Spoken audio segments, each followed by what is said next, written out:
Welcome to episode 329 of the AM/PM podcast. In this episode, I'm speaking with Don Henig.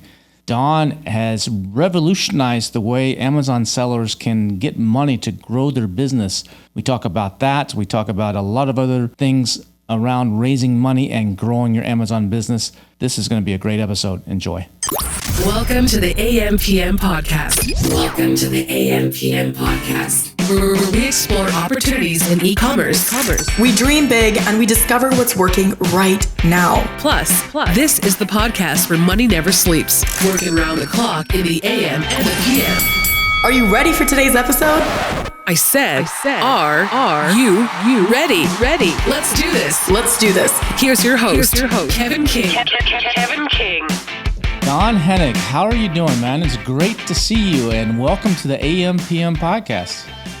You know, Kevin, since I joined this industry, I've wanted to be on the AM/PM podcast. So thank you very much for inviting me. I'm really, excited about it and honored to be on it. And to do anything with you is pretty cool. So I'm excited. That's all I got to say. I appreciate that. I don't understand why everybody always says they want to be on the AM/PM podcast. We have 17 listeners. And so but everybody wants to be on so that those 17 people can actually hear. No, I'm just kidding. We have a lot more than 17 listeners, a lot of listeners. So welcome, man. I'm glad to have you here. Thank you, Kev. We run into each other at different events from time to time. We actually spoke at one point back in during the pandemic because I was desperately looking for some money. And someone told me you have bags of money just sitting around your house. And so I was like, Don's the guy to call. But you haven't always. We'll talk about the money side of things, and that's always a problem for people when they're growing their e-commerce businesses is cash flow and money. But you've dealt with money before dealing with e-commerce. You were dealing with a lot of money in what I think the film business, producing films, and then in real estate. So tell us a little bit about the backstory of Don. My story is kind of crazy because I've done so many different things in different industries. Most people find an industry, they do well, they stay in that industry for the rest of their life. And for me, I started out as a financial planner. I started my first financial planning company. I learned about the mortgage industry and it was just really kicking off. I started a mortgage company. I built that to one of the largest in New York, sold that. I started a mortgage broker franchise, never been done before, a new industry. Sold that in 18 months.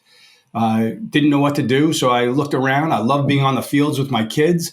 So this is pre-digital. I started a soccer newspaper, became the official newspaper for New York State soccer, 167,000 copies a month, 32 pages, half of it ads. I did everything. I was the only employee. Sold that. Technology businesses I built and sold, and got back into the mortgage business and built one of the largest companies in the nation. I was not the owner of it because it was a publicly held firm, but I built my divisions of it to doing hundreds of billions of dollars and earning hundreds of millions of dollars in net profit. And the nice thing was I was paid on profit, which was very good. I got tired. I bought and sold 300 houses in 18 months, every one of them for a profit. And I just stopped doing that. I didn't like it. I started an entertainment company to help somebody out from scratch. And we did 8 feature-length films with the biggest name stars like Tom Cruise and Natalie Portman and Mark Ruffalo, on and on and on. We won 2 awards at Sundance, which was a riot. We created and produced the Broadway show Rock of Ages, which ended up as the 30th longest running play of all time. And we did the movie Rock of Ages, which was a lot of fun too. So we've done a lot. When we were out at Sundance, what we did is, having Rock of Ages, we flew the band and the actors and everything from Rock of Ages out to Sundance, out to Park City for a big party. So needless to say, we were the key party for Sundance those 2 weeks. It was a riot. Best thing ever. A lot of fun. What was your role in these movies? Was it producing and raising the money, or was it what was your exact involvement and role? With the movies, I was more of a producer, but I didn't want my name attached to the movies just because I felt that the people that were in the industry, my partners that were true producers, they should get their names up there. I shouldn't have my name up there. It's meaningless. And I didn't want it to be an ego play. I don't like that. So I chose not to have my name, in bright lights, if you will, but I was involved in everything. I owned the company. So we would go out and find these scripts. And then we would decide, okay, this is a script that we want to make. Then we'd go out and we'd find a house that would say, yeah, you make that movie, we'll buy it. And then we'd go out and raise the money. And then at the same time, attaching actors and actresses to these movies. And then, working on the scripts and the whole bit. And then finally filming the movies. And, I was offered to be in every one of them, but I wouldn't be in any of them because I didn't think that was smart. I didn't like the whole idea of it. But it was fun, meeting people like Tom Cruise, let's say, very fun. It's just fun stuff. So were you doing this from the East Coast, or did you move out to the West Coast to do this? Or have you always been based on the East Coast? Yeah, I'm a Brooklyn boy at heart. So our office was in Beverly Hills. That's where my partners were. And so I would fly out there once a month.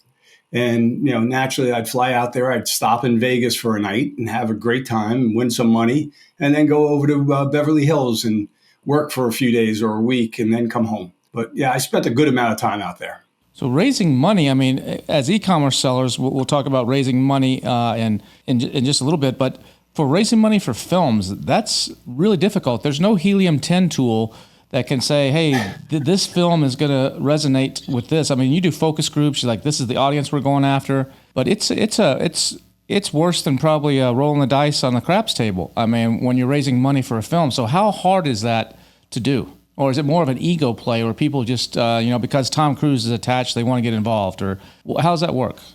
Yeah, it's very difficult. And it's an ego play. It's also a tax play. So at any given time, and I'm not up to speed on it right now, but at any given time, some state, some country, some county is offering ridiculous tax breaks if you do your movie there. So, we would do a movie in Georgia, we did Rock of Ages down in Florida, which was a lot of fun. But raising the money, so we would first look at the script, then we would figure out who we could tie to the script.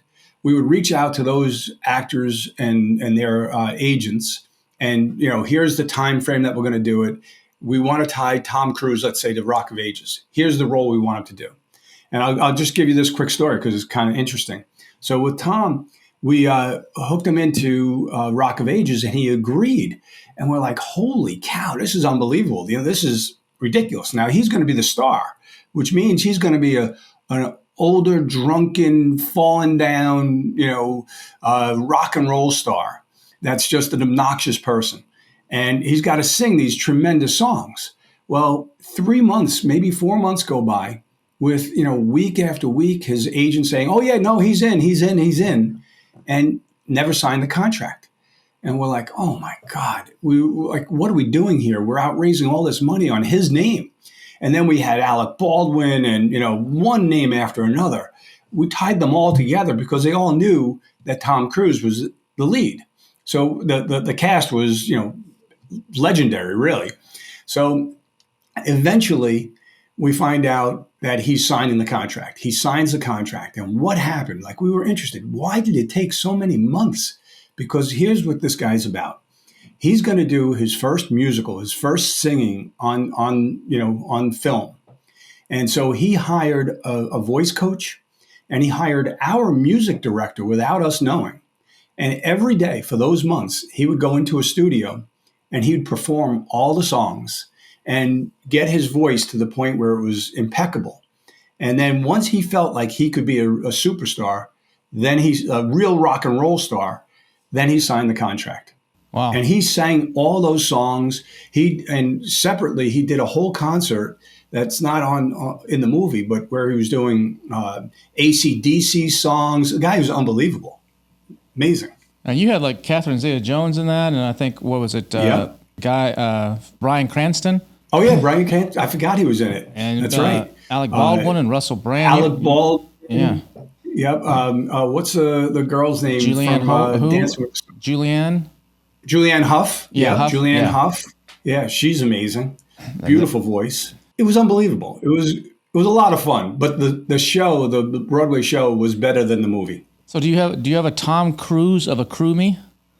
I do all of our own stunts. No singing karaoke at the Amazon events? No, that's not me. Trust me, that is not me. I'm the guy in the back making fun of those people. Although Liz Downing tells me she's the best at it. So yeah, I've seen her. I'm sure she is. Yeah, at the Empower. Where was it? At some event. I've seen her do a little bit of singing on the karaoke. So you went from producing films and doing stuff in real estate, and then what did you semi-retire and then got bored and decided to start AccrueMe, or did you have a friend in the Amazon space such like it was fascinating to you? How did you get involved in this Amazon e-commerce stuff?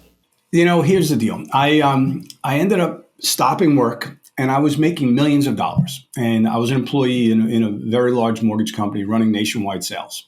And, I decided it's just not what I want to continue to do. I wanted to do something else. I don't know what. So I quit. And I left, millions of dollars on the table. And I walked away and I said, all I want to do really is clean my drawers and clean my my closet, whatever, just to organize life. I had no desire, no plan. Well, that lasted 5 years, where for 5 years, I didn't work. I, would golf a couple times a week. I'd play racquetball almost every day, go to the gym every day, all sorts. We'd travel all over the world at a drop of a hat. Somebody would say they're having a party for somebody's birthday and wherever. We'll be there. It didn't make a difference.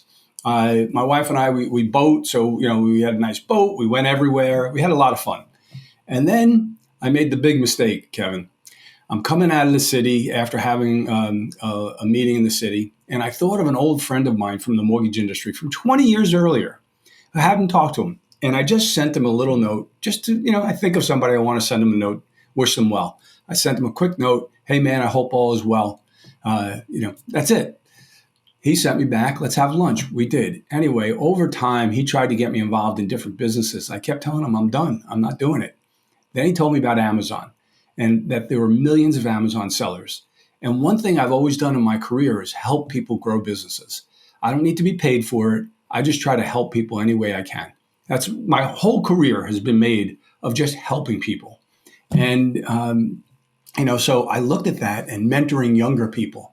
And I went to bed that night, and you might understand this, but most people in this industry won't understand this. When you're younger, you go to bed and you dream these big dreams. You're going to, have the biggest boat. You're going to have this huge house. You're going to do this big business, whatever it might be.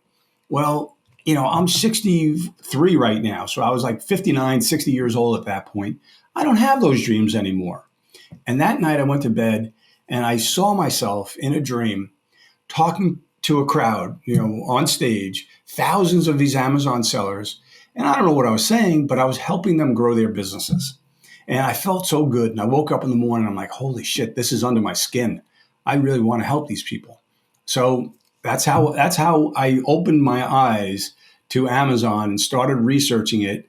And since I have a lending background, I started researching lending. I didn't like anything I saw. I could tell you that story as well because it's kind of interesting. And so we created something that's never been done before, which is not an easy thing to do. Lending's been around for 2,000 years. We found the way that it should have been done as opposed to the way it's been done. So that seems to be a common thing among entrepreneurs. I mean, like you said, you've dabbled and played and exited and had fun in many different businesses. They tend to get to a point where they get a little bit of burnout, or they get I just want to go play golf and go sail the boat and travel. And then that lasts a few years to 5 years, maybe in your case, and then they get bored. They I got to do something.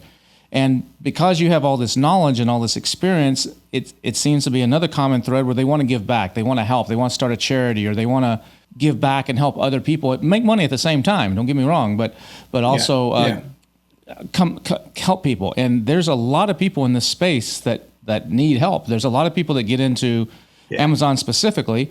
That there's some very, very smart people that come into this business and they know the finance and they know everything that they need to know, and they got a great team. But the vast majority are winging it, and they're either entrepreneurs or they're wannabe entrepreneurs, and they have no clue what they're doing. And they get in. You can grow so fast in this business that you can get in and over your head really, really fast, and you can crash it down by just making one wrong mistake. When if you would have just had the right guidance or the right partner or the right information, you could be blowing it up instead of it's really easy to pivot one way or another. And so that's what you did. You're really doing with AccrueMe. As AccrueMe, kind of like you said, innovated the financial side of things on Amazon, because before there's, I remember when I first started FBA in 2015. I've been selling on Amazon since 2001, but this FBA model, I started it in 2015, and there was no lending. I think at that time there was Amazon loans. And I think it had just begun, and it was fairly limited. Now it's grown quite a bit. And I just saw a statistic the other day. I think $2 billion worth of outstanding loans with Amazon lending or something in that neighborhood right now. Yeah, it's they have like 1.3, and they're going to double it this year. Yeah, that's what it was. It was 1.3, and they're expecting to get to over 2 billion. That's a lot of money. And then there's other companies. I remember there's one called Benolio that popped up. And they went out of business because they had too many defaults. And then there's quite a few others that have popped up, and they're all some version of a traditional loan. They'll couch it different ways. And then you had all the On Decks and the Blue Vines and all these others that popped up. And some of those have gone the way of the pandemic brought them down because they had too many outstanding things. And then you had Cabbage. Yeah, Cabbage is an example. Then you had I've gone through all these because in 2015 I grew so fast. I started with a couple $100,000 of my money and a partner's money, and then we grew so fast we had to get money from wherever we could. And I didn't have a rich uncle, and the banks at that time were like, "I don't understand what the heck you're doing. I'm not going to give you any money." And so I was using credit cards, or I actually had to resort to actually using, I call them mafia loans. And at the time there was They're MCA loans, merchant cash advances, and it was a huge. They still exist. They're a little bit more regulated now, but in 2015, these guys, you could get the money overnight.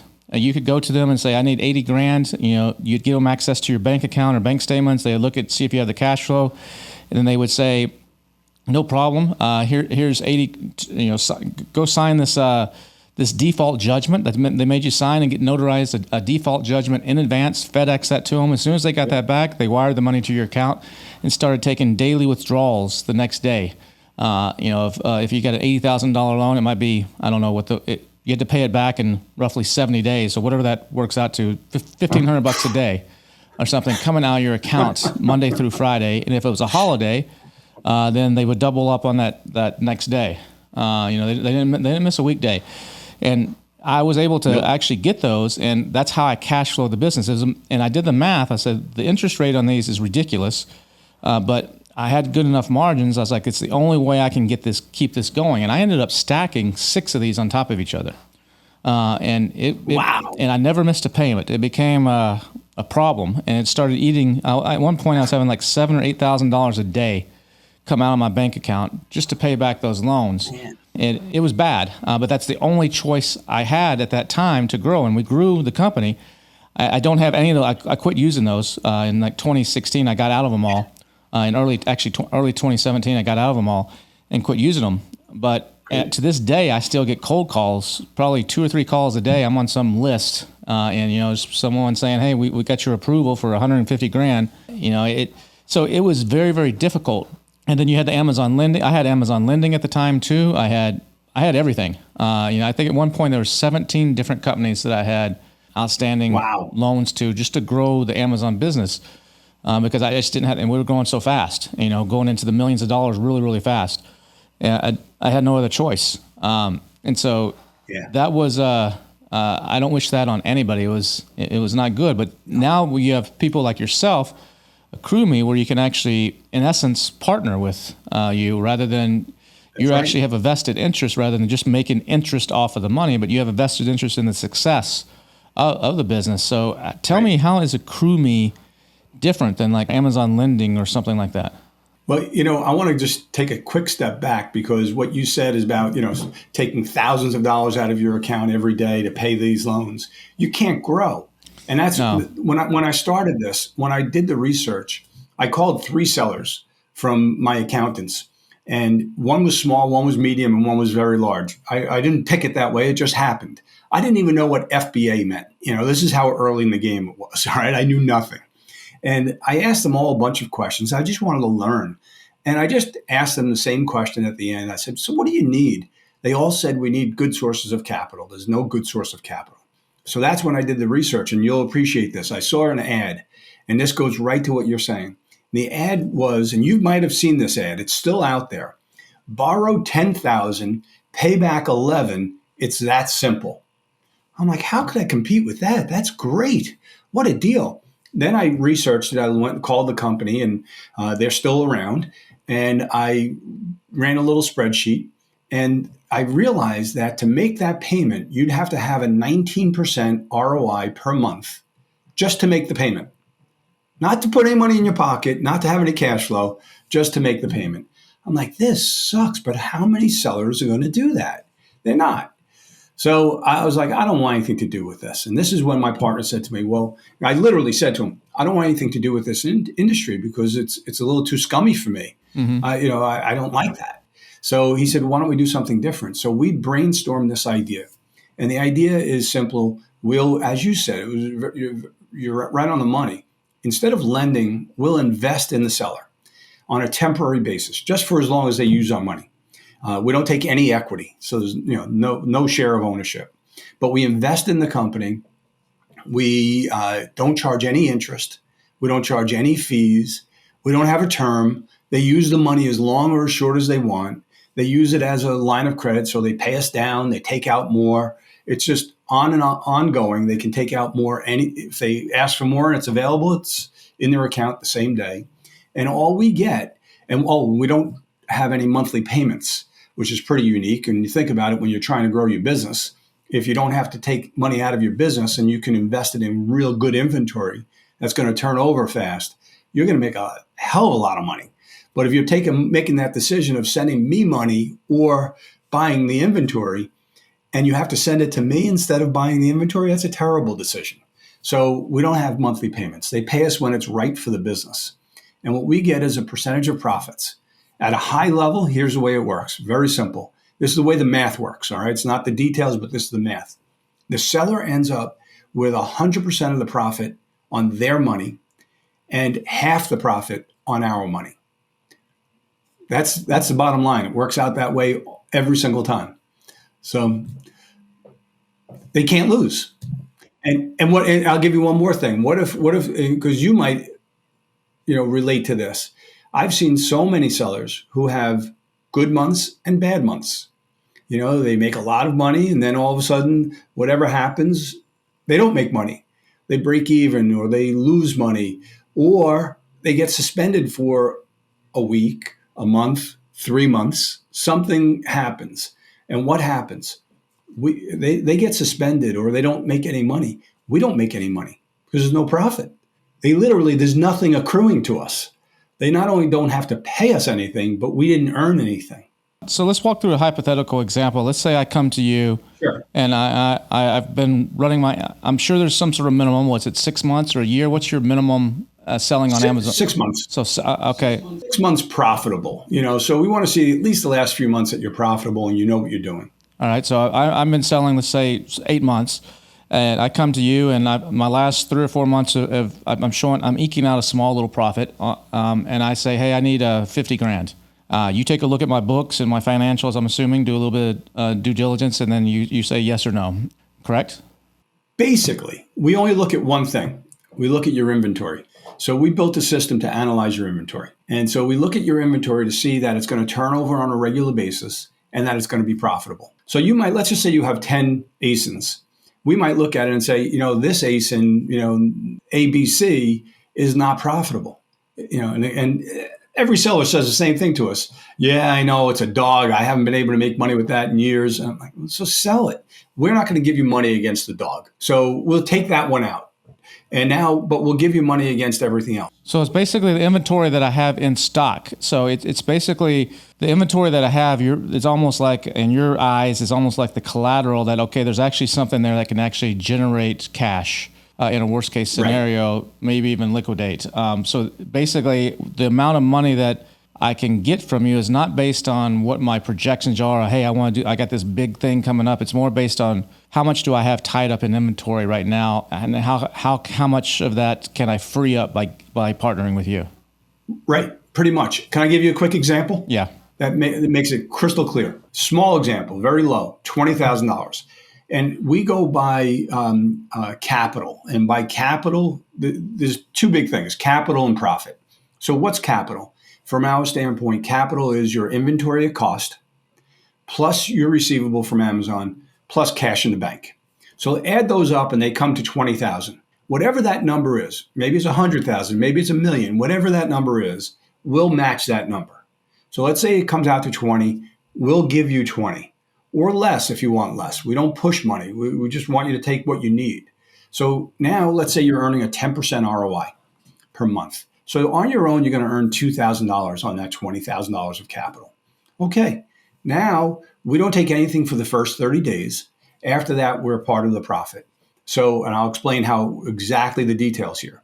So now there's $40,000 working. Month number 2, we're assuming you're going to earn, basically the same ROI then and going forward, roughly. So $4,000. Yeah. So now you're going to have 4,000. So we're 50%, 50% of the capital. Whatever percentage of the capital we are at any time, cut it in half. So in that case, we would get 25% of the profit for that month. You'd get 75. So now you got $4,000 of profit. You earned 3,000. We earned 1,000. So you got the 2,000 you would have earned on your money plus half the 2,000 that you earned on our money. So the 1,000 that I'm paying you then is that an interest payment? I still got to pay back that original 20,000, or does that go against the 20,000, or how does that work? Yeah, so that's our income. So that's like interest, if you will, except we don't take it. So that $1,000, if you want us to take it, you can pay us. We're happy to take the payment. But I'm going to say at least 6 or 8 months out of the year, most sellers don't make a payment. So that 1,000 just gets added on. So now you're at 21,000, and the capital splits change the next month.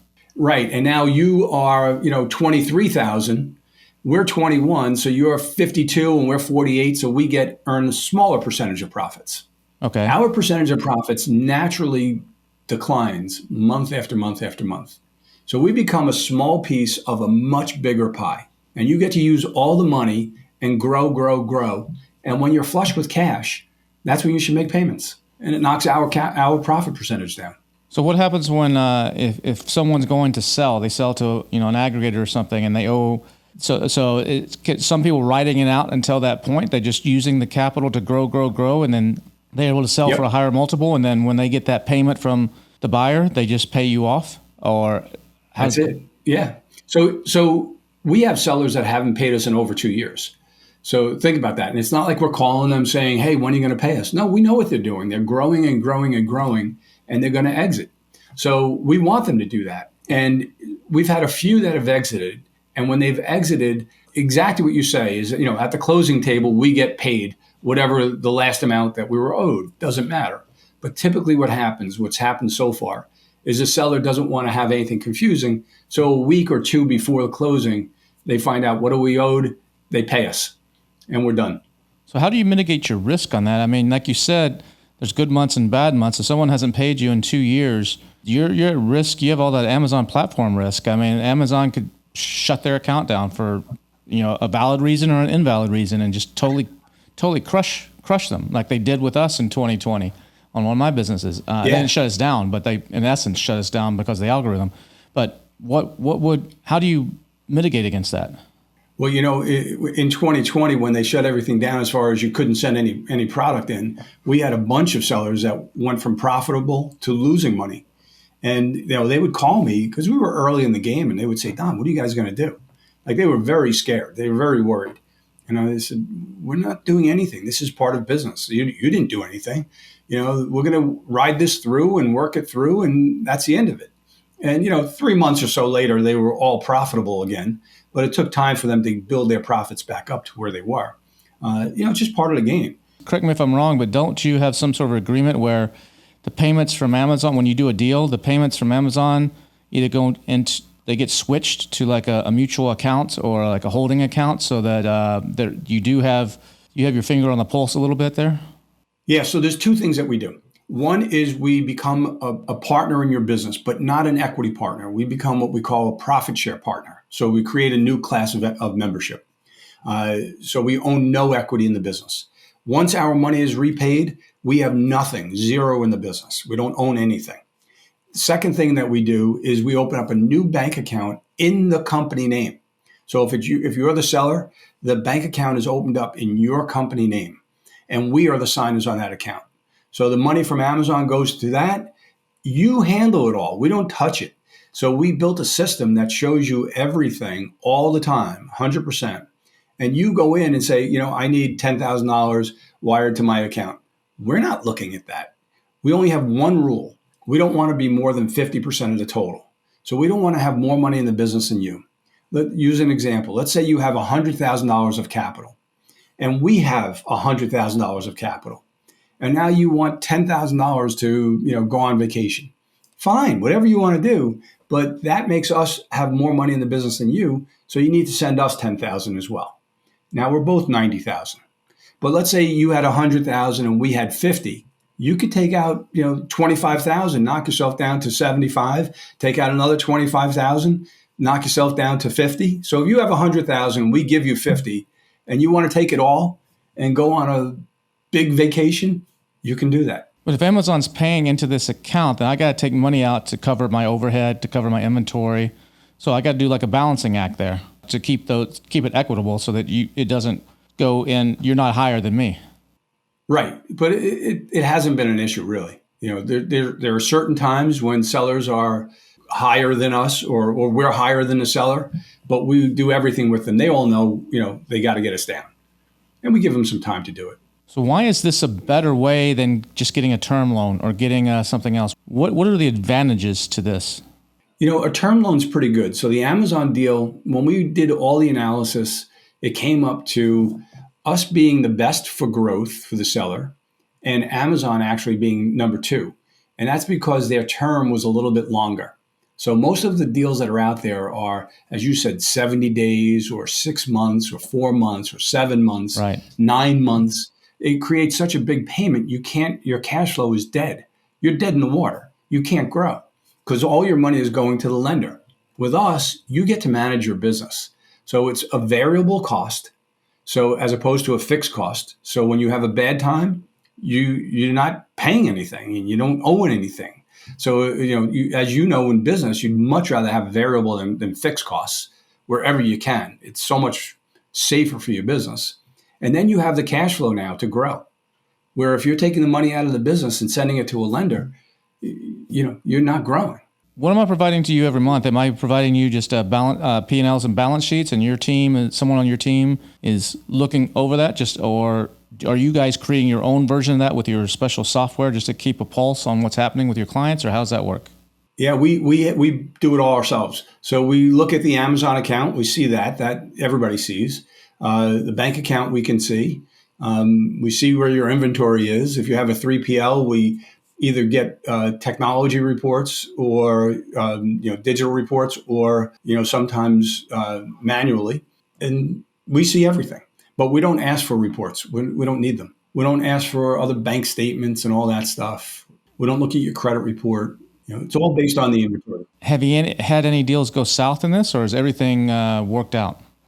No, not everything's worked out, but very few have gone south. So the first one, it was a complete scam. And this is before we had our technology. So we had no way of knowing. The guy switched the account. He opened up, as it turns out, 9 new Amazon accounts in different countries, and he moved the inventory into these other entities without us knowing. Again, we didn't have the technology at the time.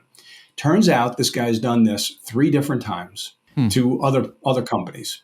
And so we're in the process. We have a judgment against him, and we're going to get paid eventually. That was a complete scam. He did it on purpose.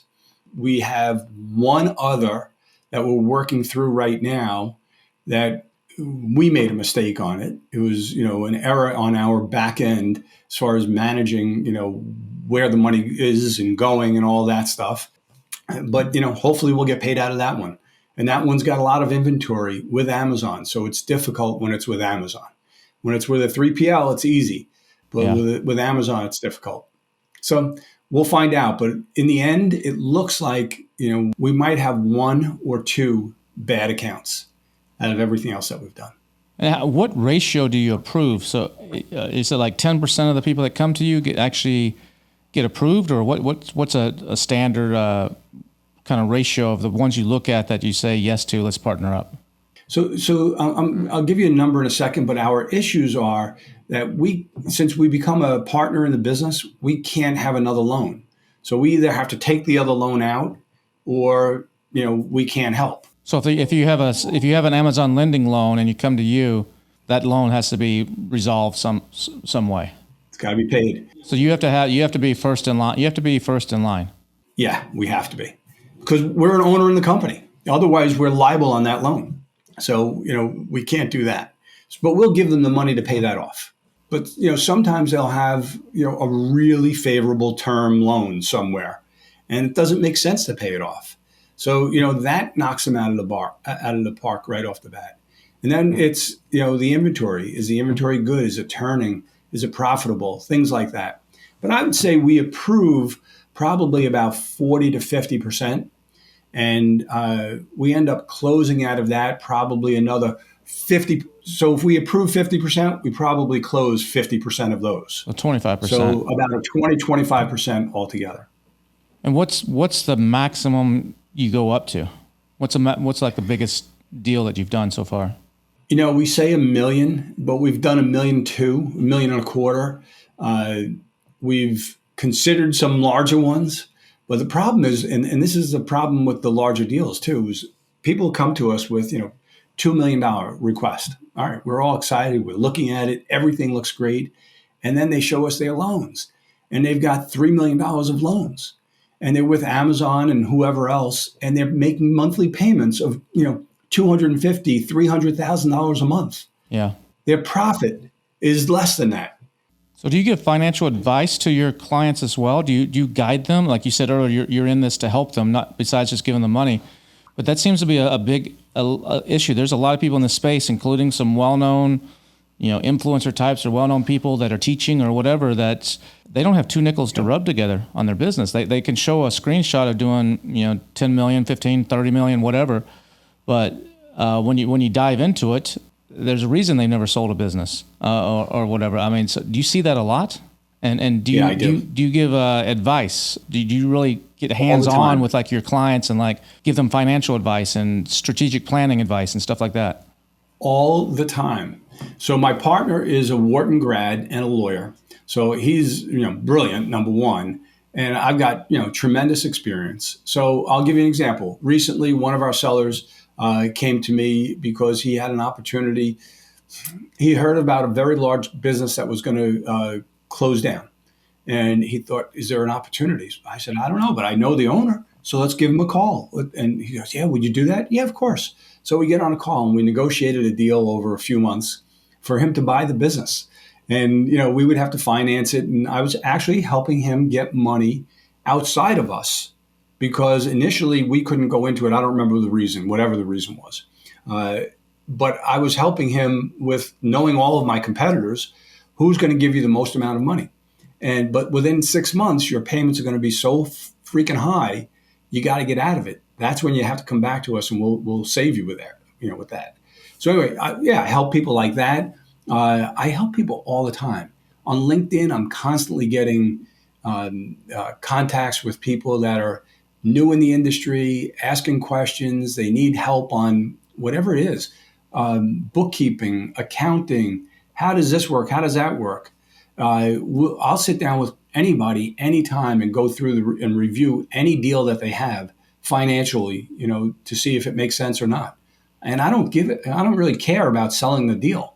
I just want to do the right thing by them.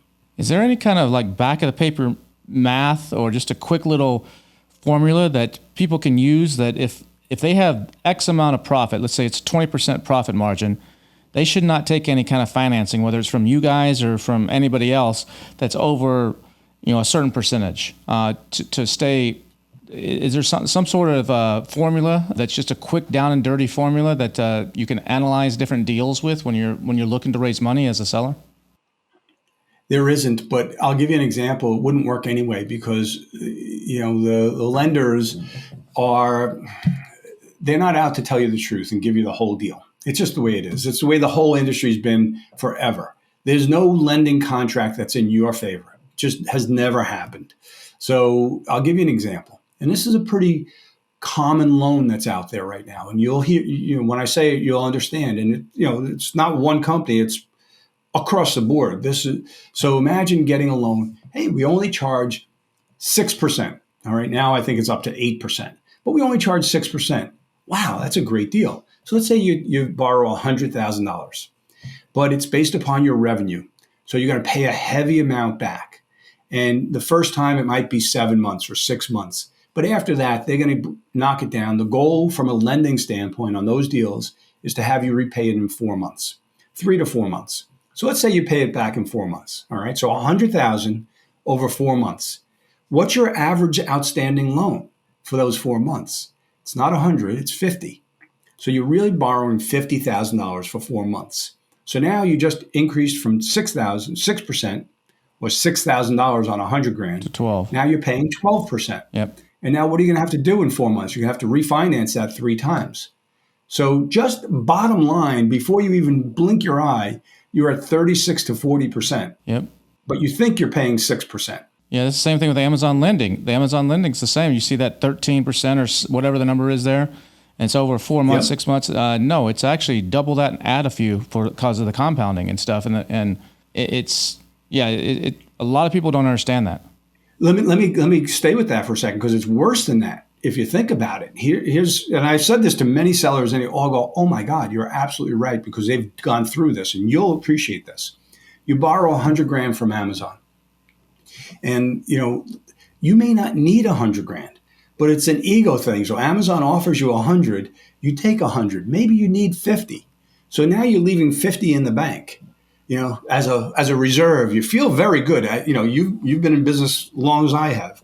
You feel very good when you have a ton of cash in the bank. But now you just doubled your cost because you really only needed 50 to apply it to inventory, let's say, to build your business. You took 100, you're paying 10%, whatever the number is. So you're paying 10,000, not on 100, but you're really paying it on 50. And now you're paying that back anywhere from 6 to 9 months typically. I've seen a couple go out to 10 and 12 months, but I've seen most of them are short term. And then you're refinancing it. It's not a good deal. And sometimes, though, the best time to get money is when you don't need the money. And it depends on how you're going to allocate. Like Apple just recently, they got billions of dollars in cash sitting in the bank, but they just took out a $4 billion loan. Yep. And they got whatever, I don't know what the number is, 17, 20 billion, some crazy, way more than 4 billion, just sitting in the bank in cash. Well, not sitting, but it's deployed, but it's basically, it's liquid. Right. Why would a company like that do that? Or why should an e-commerce company that's maybe flush right now consider partnering with someone like you or taking a loan rather than dipping into their own cash? It's the same like with movies. They say never finance a movie with your own money. It's true. Yeah, don't do it. Trust me, don't do it.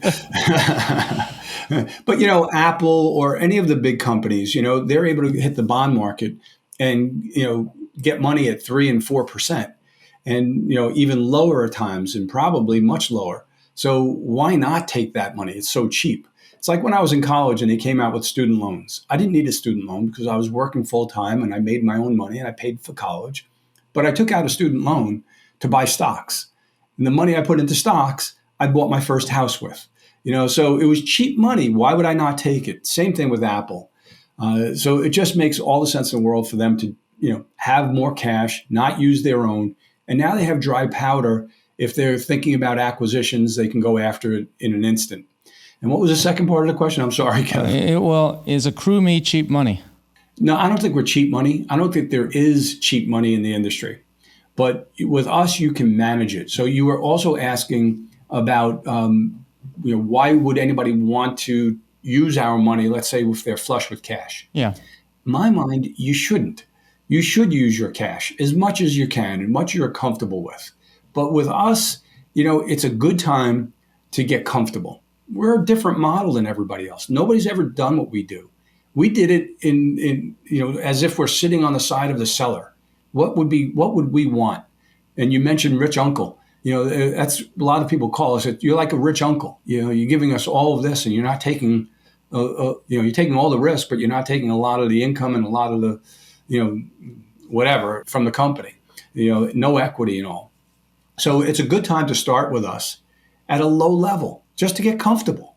You need, eventually in a few months, you're going to need $100,000, let's say. You start with us with 10 or 20. Get comfortable with the system. If you don't like it, pay it back. If you don't like it and you pay it back in 30 days, it costs you $0. You don't like it, and 4 months from now, when you want to pay it back, you pay it back. There's no risk. There's no 30-day notice. There's no penalty. None of that. You call me up this morning and say, Don, I want to pay you off. You already know the number. Just wire the money in. There's nothing. So what happens when that happens? Does that bank account that you guys that's set up, does that just dissolve and they switch it back to their other account or whatever? Yeah, we don't close it immediately. We leave it up to the seller. Whatever you want us to do. So typically they ask us to leave it open. Some sellers have said, can you leave it open for a few months because I'm sure I'm going to want to come back? And we say, yeah, but truthfully, what you should do is just leave like a $5,000 balance, something small, so everything stays. And then you come back and you want to, pull out $80,000. It's in your account the same day. It doesn't make sense to close it, but if you want to close it, close it. So some people say that they don't really think through the process of they need to raise money, and some people go out and they give equity away. They get the rich uncle and they give the rich uncle 10% or 20% or whatever, and bring them in as a silent partner. But because they say I don't want loans. Loans are bad. Interest is bad. But that's not necessarily true. And in your case, it's almost like the best of two worlds. You're getting the money. Yes, there's some interest, but you're not taking any equity. And you're allowing people to have breathing room rather than you got this payment that's due on the 1st and the 15th or whatever every single month. That's, a lot of money. You're like, if you need breathing room this month, fine. We're still here with you, which I think is a major advantage to a lot of sellers. Oh, absolutely. Yeah, I wouldn't give up equity. And I think most of the sellers that use us and have used us in the past love that we don't take equity. That's probably their biggest thing. They can get money anywhere. And with us, they have the flexibility, they have the cash flow. From a growth standpoint, the whole key for us is growth. You're going to be able to use all the money for growth. My example earlier, the $20,000 and we earned $1,000, you earned $3,000. You're able to use not only the $20,000, but now the additional $1,000. If you add all that up, so that company went from $20,000 of capital to $40,000. We gave them the other $20,000. The next month they have $44,000. The month after that, it's like $48,000 or $49,000. Then they're up to $54,000. It's amazing how fast these companies grow. What's an example of one that started with you small? Have you had one that started with say 20, 40, 50,000? Now their capital is $500,000 or $1 million, and just because of working with you guys, that they've just exploded, and it's given them that leverage, I guess, to explode. I can give you a bunch of them, but I'll give you the worst one and the best one at the same time. Same guy, a guy from Israel, really good guy. And he came to us and he took out whatever it was, $50,000, $250,000, I don't remember. And 4 months later, he called me and he goes, Don, I'm sorry, I have to pay you off. I said, why? And he said, because I've made so much money. I have all this cash now. I don't know what to do with it. I have to pay you off. The money that we gave him just lit a fire in his business. So he paid us off faster than anybody else ever, but it's only because he had so much money. A kid last year, last December, not 22, but in 21, came to us. He made a net profit of $1,500 in December. In January, we gave him $25,000. We gave him more in February, more in March. By May, his net profit was $44,000. By July, his net profit was $56,000. And I don't know where he is now, but probably, 70 or something, maybe 90 net profit. But to go from, $1,500 in net profit to, close to $100,000 a month in net profit is mind-blowing. Another guy, this guy, it's interesting. We don't just do private label. We do private label, wholesale, and retail arbitrage. And so just this is an interesting one. This guy, retail arbitrage, came to us. He earned $2,500 in profit. Okay, we get started. Just a little over a year, so it was 13 months later, his net profit also grew to $44,000. Then he, hung around that number, $39,000, $45,000 per month in net profit. Then he came to us and said, "Hey, do you know any wholesale distributors?" And yeah, we do. And he's a great guy and great business. So we introduced him to a distributor. He started investing like $40,000 a month in wholesale, making money there. And now, I haven't talked to him recently, but at the end of last year, he was telling me that at the beginning of this year, he's launching his first private label product. And so he's another one that's going to go from $25,000 a month in profit to, I bet you by this time next year, he'll be $70,000 to $100,000 a month in profit. It's life-changing. And there's a bunch of them. So since a lot of people they don't pay you off quickly in 4 months, like the fellow from Israel, you have a lot of capital tied up out there. Do you have outside, is this some like big VC firm that's invested capital? Have you had to raise money? Is this your own personal money that dumped in? Or how do you keep that flywheel going when you're constantly adding new cash to bring on new clients? It's a great question. So, before I jump into that real quick with the guy from Israel, when he paid me off, I said, "Well, do me a favor. Would you tell your friends?" He said, "Are you kidding me? This is a miracle. I'm telling everybody." So it was great. So what we did initially is, I went out on Wall Street, really on Broadway, Upper West Side on Broadway in New York with my partner initially. And we were going into the first hedge fund. And it's controlled by a billionaire and who knew me and had wanted to work with me in other projects. So before we go in, I said to my partner, "Do you know what 242 is?" And he said, "No."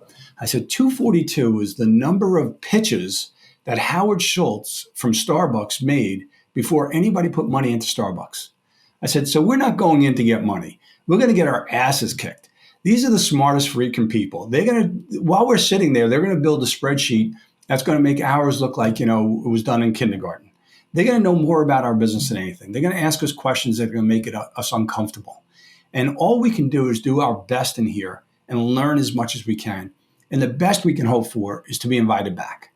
And we'll have to come back and answer their concerns. And we got invited back. Long story short, 6 weeks later, we got a term sheet for $100 million. So that's the way we kicked off, plus an equity investment as well.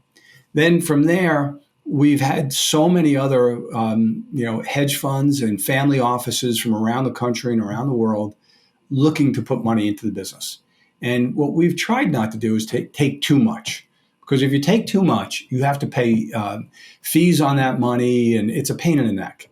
So it's something that we manage. But interestingly enough, when we started the business, we started it with my money.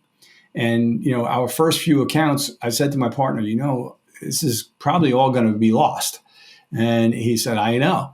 And I said, kind of nerve wracking, but I think we're going to learn how to do this properly. And it might cost us, some money to do it, but we're going to learn. We didn't lose anything. In fact, our very first account is still with us. That's 3.5, almost 4 years now, and happy as could be. Yeah, it's great. Well, hey, you know what else, Kev? On Seller Central, we are the #1 rated capital provider on Seller Central. All 5 stars. On Google, we have just about all 5 stars. We're proud of that. We love that. That's awesome. So if people wanted to learn more about AccrueMe and about what you guys can do to help them, how would they do that? So, what I would say is just go to AccrueMe.com. The website's basic. It's simple. And AccrueMe, AccrueMe. And basically what it means is, we let our profits, our share of the profits accrue as long as you want them to accrue. You can pay us at any time. Or you can also reach out to me on LinkedIn. I communicate with everybody. So it's my full name, Donald, as if my mother was calling me for dinner when she's angry. And my last name is Henig, Henig. And, again, you'll check out my background. You'll see what I've done. You see the type of person I am. And, I help people whether they're in the industry or not. If I can help them in any way, even with encouragement, I do. That's what I do. Awesome, Don. I really appreciate your time today and for sharing. This has been great. Kevin, it's really a pleasure, man. Thank you so much. Your questions were great. I love it. Thanks.